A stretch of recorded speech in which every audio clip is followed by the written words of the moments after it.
Okay. So I want to go to a place that is very cold, right? So that means I want to do Alaska, right? So let me check. So let me just check the temperature of Alaska as at now. Okay.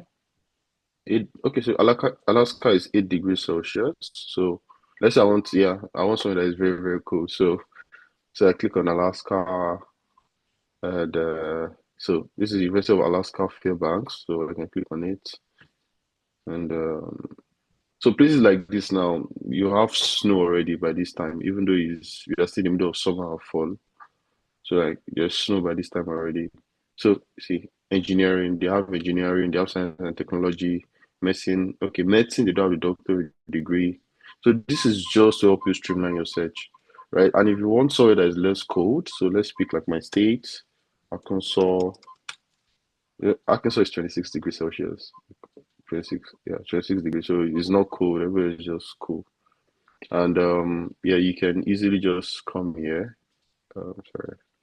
Can easily just come here, check for the universities in Arkansas. Uh, so yeah, check for the universities in Arkansas and just pick and just search, right? So yeah, that's all on searching for schools. So for the other ones, the other links, I'll be sharing them with you so you can always check. So Masters Portal, I think Masters Portal only focuses on masters, right? And US News, basically, US News also gives you a holistic view into the schools, but I prefer 4ICU.org.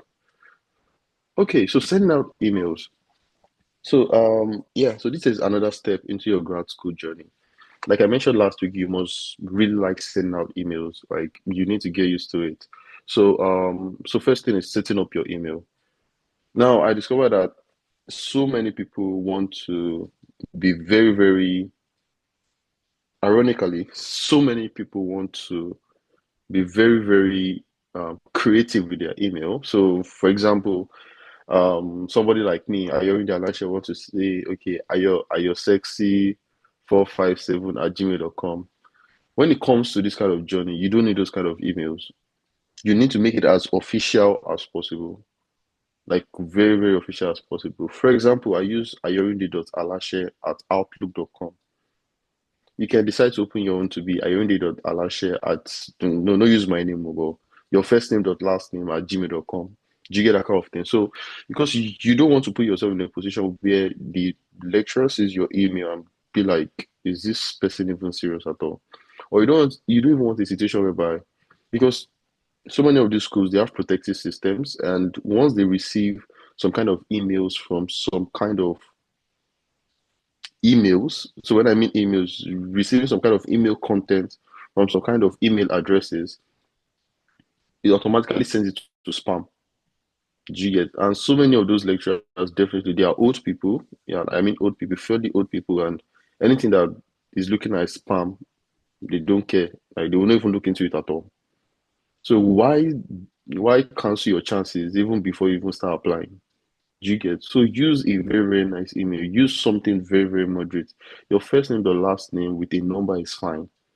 Do you get? But if you are using, derogatory words, using words that should be flagged as possible spam, then there's a problem, right? So please, you need to set up your email. And application fee waiver email. So application fee waiver emails are emails that you send to the school in order for them to waive your application fees. So, and most of the ways you actually get application fee waivers is by letting them know the need. And most of the need can be around financial problems, can be around the country's problem as at now. It could be around anything. So I'm going to show you around one of the emails I sent to one university. So let me see. I'm trying to let me open my email. Okay. Oh, I still have it sent.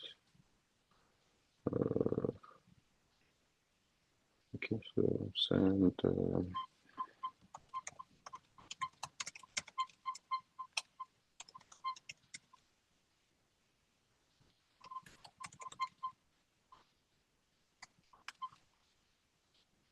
Yeah. So have a look at this. So this is it. Yeah, so this is one email I sent. I think you should be able to see it. Okay, yeah.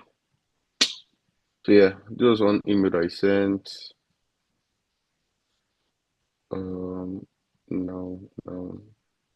Yes, so have a look. So this was an email I sent. So I said like a need-based test. I said, dear admission team, I'm Ayorin Alashe, a first-class electrical and electronics engineer with graduate with a CGP of 4.52, and as a result, I graduated top 1% of my institution.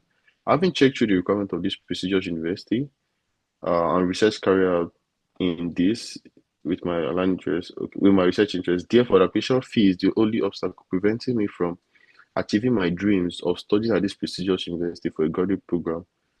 And I said it is worth mentioning that the admission fee is justifiable and I would love to pay for it, save for my financial situation. But with the recent economic issues in Nigeria, the impact of the pandemic, and the current exchange rate of dollar,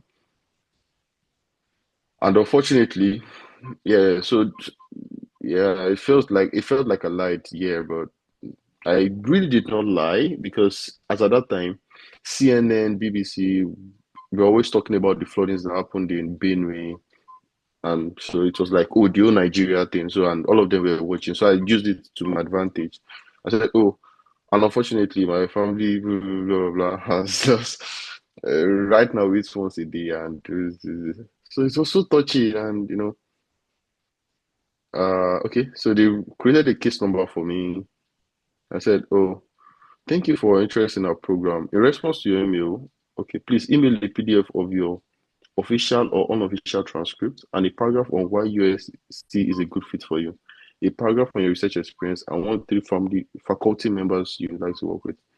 So after I sent that, somebody reached out to me, Mr. Raymond, my guy, but at some point he stopped responding. But then at least I got my email, my waiver. So yeah, she said, "Oh, Ayorinde, I have attached your fee waiver letter. Please read it carefully and follow the instruction, as the letter is not what you attach to the online thing." So, I can't really remember. So this is $90 wait for me. This is $90. This is like $90 wait for me. So I don't have to pay $90. So I said, "Oh, thank you so much," and I've kickstarted my application to this bridge started running, even though I didn't end up submitting.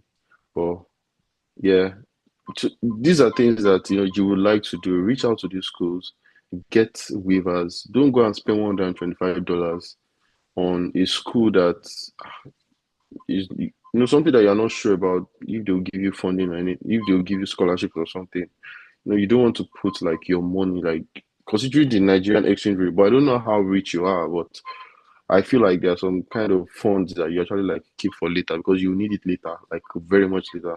So this is application fee waiver emails, and this is how they look. So I will share this after the session um in the group. Yep. So okay. And also cold emails. So what are cold emails? So honestly, I think one of the biggest things that I've learned in my life